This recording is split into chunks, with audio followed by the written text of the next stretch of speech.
발표 시작하겠습니다. 저는 메타 인 컨텍스트 러닝 인 라지 랭귀지 모델 논문을 발표하게 된 자연어 처리팀의 박주혜입니다. 이번 발표는 자연어 처리팀의 김세진님, 김영민님, 조혜창님, 박선희님이 도와주셨습니다. 발표 순서는 인트로덕션, 백그라운드, 익스페리멘트 애널리시스, 디스커션 순서로 진행하도록 하겠습니다. 인 컨텍스트 러닝은 LLM에게 적은 수의 예시만 주어져도 과제를 효율적으로 수행할 수 있는 능력을 말합니다. 퓨삽 러닝 혹은 퓨삽 프롬프팅이라고도 불리는데요. 이러한 인 컨텍스트 러닝은 파인튜닝 하지 않고도 태스크를 효율적으로 수행할 수 있다는 점에서 획기적인 평가를 받고 있습니다. 한편 이 논문에 따르면 이러한 LLM의 인 컨텍스트 러닝 능력이 인 컨텍스트 러닝 자체에 의해서도 점진적으로 향상될 수 있다고 말하고 있습니다. 즉, 인 컨텍스트 러닝 능력 자체가 개선되는 것을 메타 인 컨텍스트 러닝이라고 부르고 있습니다. 그림은 선형 회귀 문제에 대한 메타 인 컨텍스트 러닝을 설명하고 있는 그림입니다. 논문에서는 여러 용어가 나오고 있는데요. 왼쪽 파란색 박스들을 보시면은 태스크 하나에 예시가 점차적으로 늘어나는 것을 볼 수가 있습니다. 퓨샷에서 샷에 해당하는 내용인데요. 이러한 각각의 예시를 트라이얼이라고 표현하고 있습니다. 또한 태스크라는 용어가 나옵니다. 태스크는 유사한 형식의 문제로 구성된 하나의 세트를 의미합니다. 그림에서는 태스크 1부터 태스크 n까지 총 n개의 태스크가 제시되어 있습니다. 각 태스크 하나 내부에 여러 개의 트라이얼을 포함하고 있는 형식으로 실험이 진행되고 있습니다. 인 컨텍스트 러닝은 잘 아시다시피 랭귀지 모델이 특정한 한 태스크에서 이전 트라이얼들을 보고 마지막 트라이얼의 정답을 예측하는 것을 의미합니다. 메타 인 컨텍스트 러닝은 여러 개의 태스크를 순차적으로 학습하면서 이전 태스크에서의 학습 경험을 바탕으로 새로운 태스크에 대한 인 컨텍스트 러닝이 얼마나 수행 능력이 향상되는 것을 보는 것을 의미합니다. 따라서 태스크 간에 전이 학습이 일어나서 인 컨텍스트 러닝 능력 자체가 향상되는 것이 메타 인 컨텍스트 러닝의 핵심이라고 볼 수 있습니다. 백그라운드입니다. LLM의 등장을 하면서 자연어 처리에 많은 변화를 가져왔는데 LLM의 능력을 평가하는 방식이 인간을 평가하는 방식과는 많은 차이가 있다고 합니다.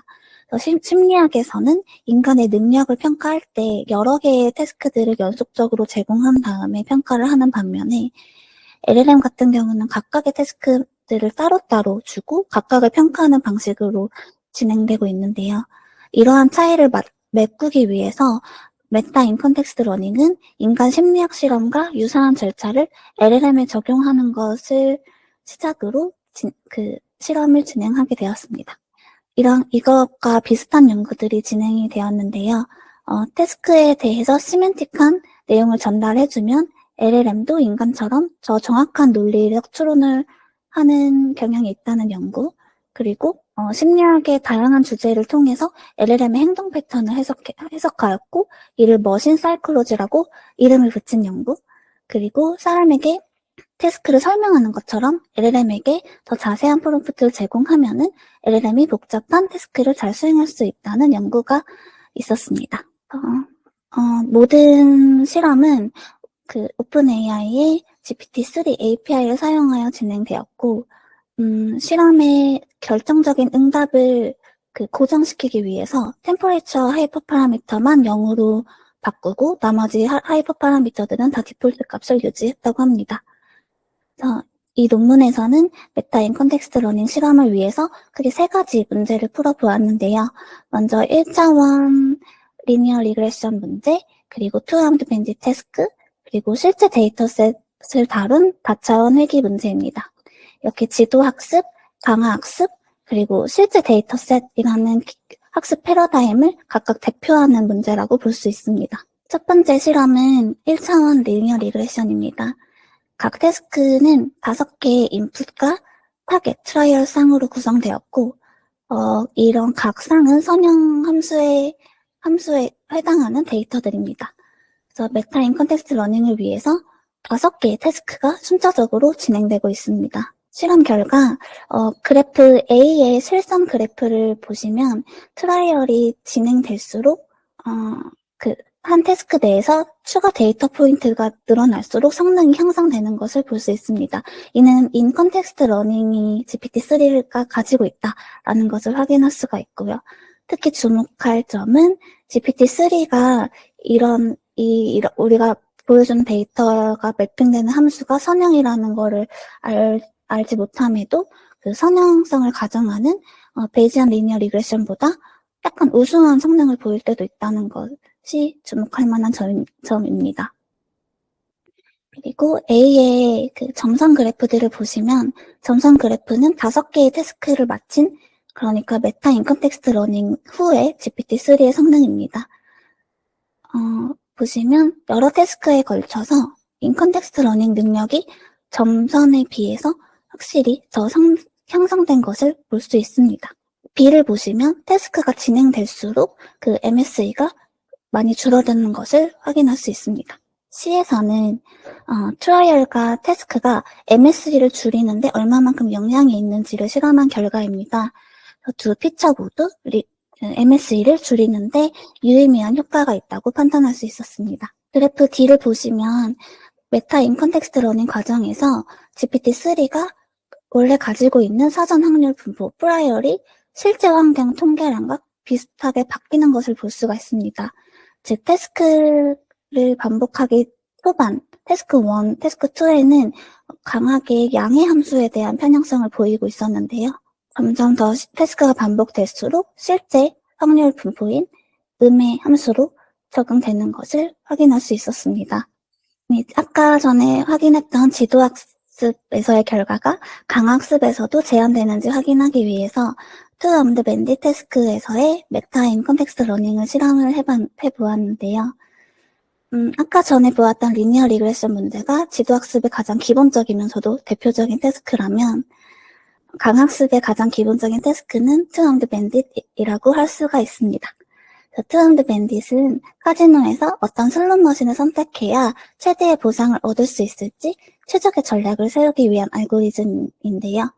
아직 잘 모르는 선택지를 시도해보는 탐험, 익스플로레이션과 묻고 떠오르가처럼 높은 보상을 얻을 수 있다고 알려진 선택지를 계속 활용하는 익스플로이테이션을 그렇게 나눠질 수 있습니다. 따라서 익스플로이테이션과 익스플로레이션 둘 간의 비율을 정하는 것을 강학습에서 전략이라고 부르고 있습니다. 논문 실험에서는 에이전트가 5개의 카지노를 돌아다니는 도박꾼이라고 가정하고 시작을 합니다. 그래서 각 카지노는 보상에 대해서 서로 다른 확률 분포를 지닌 2개의 슬롯 머신을 가지고 있는데요.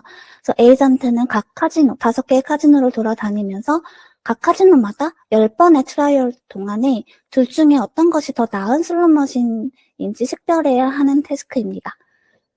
여기서 보시면 각각 카지노가 태스크가 되고 트라이얼은 카지노 안에서 슬롯 머신을 돌리는 것이 됩니다. 결과를 보시면 A의 실상 그래프를 보시면 GPT-3가 단일 태스크 안에서 트라이얼의 수가 많아질수록 그 강학습의 손질로 사용되는 리그렛이 낮아지는 것을 볼 수가 있습니다. 따라서 마찬가지로 강학습 환경에서도 인 컨텍스트 러닝이 잘 작동한다는 것을 확인할 수 있었습니다. 다만 그냥 단순한 인 컨텍스트 러닝에서는 베이스라인 알고리즘인 그리디, UCB보다는 더 성능이 안 좋은 것을 확인할 수 있었습니다. 그리고 A에서의 점선 그래프가 메타 인 컨텍스트 러닝 후의 결과인데요. A의 점선 그래프를 보시면 그리디 그리고 UCB와 비슷한 성능을 보여주는 것을 확인할 수 있었고, 그리고 B에서 태스크가 증가할수록 점점 더 그리디와 맞먹을 정도로 성능이 좋아지는 것을 확인할 수 있었습니다. C는 트라이얼과 태스크가 리그렛을 줄이는데 얼마만큼 영향이 있는지를 실험한 결과인데요. 두 피처 모두 리그렛을 줄이는데 유의미한 효과가 있다고 판단할 수 있습니다. D를 보시면 GPT-3가 처음에는 굉장히 리워드를 많이 얻을 거라고 가정을 해서 200까지 굉장히 높을 것이라고 가정하고 있는 것을 볼 수가 있는데요.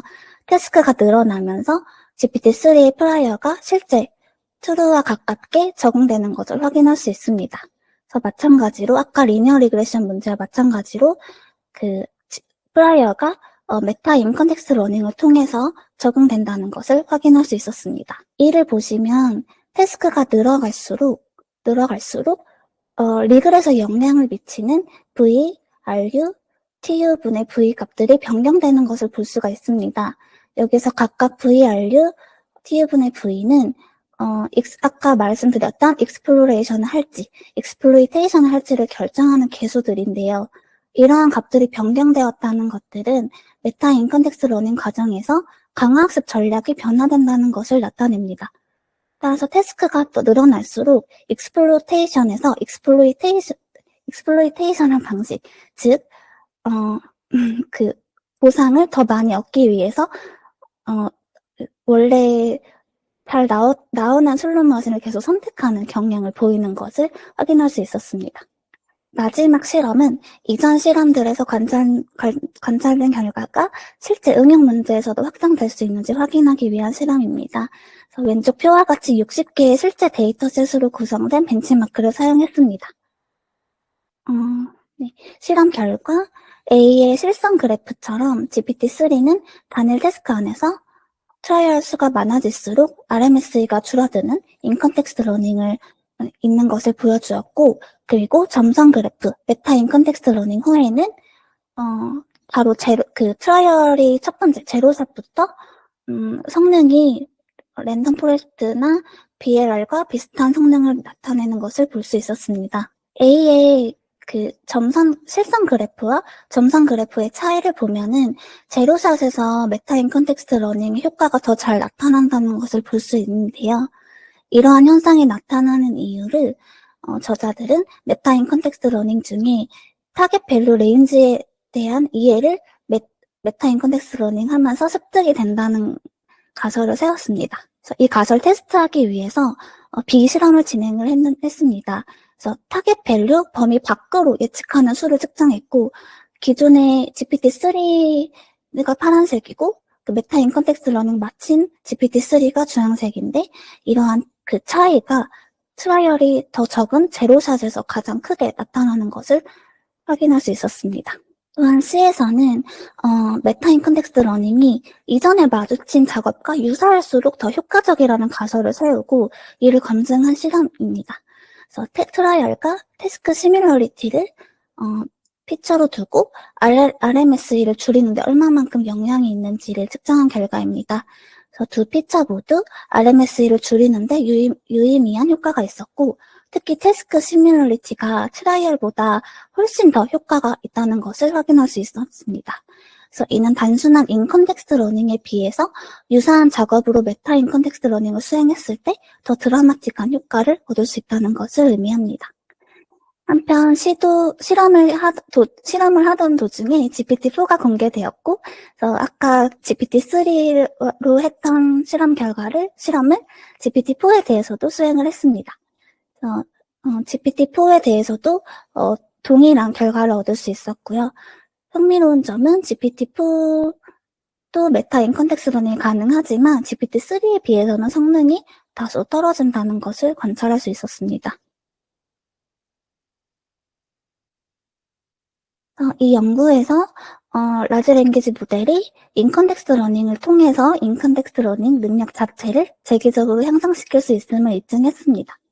즉, 한 번의 완벽한 프롬프팅으로 문제를 풀기보다는 적은 수라도 태스크를 여러 번 줌으로써 인컨텍스트 러닝을 반복하면서 문제를 푼다면 더 효과적으로 풀 수 있다는 방향을 제시하고 있습니다. 또한 LLM이 가지고 있는 프라이얼 사전 분포를 실제 분포에 맞게 적응시킬 수도 있고, 그리고 학습 전략도 변경할 수 있다는 것을 확인을 했습니다. 연구의 한계점으로는 모든 실험이 소량의 데이터만을 가지고 진행했다는 점, 그리고 실험에 사용한 태스크들이 단순한 성격을 띠고 있다는 점입니다. 그래서 이는 LLM의 유한한 컨텍스트 길이 때문이었는데요.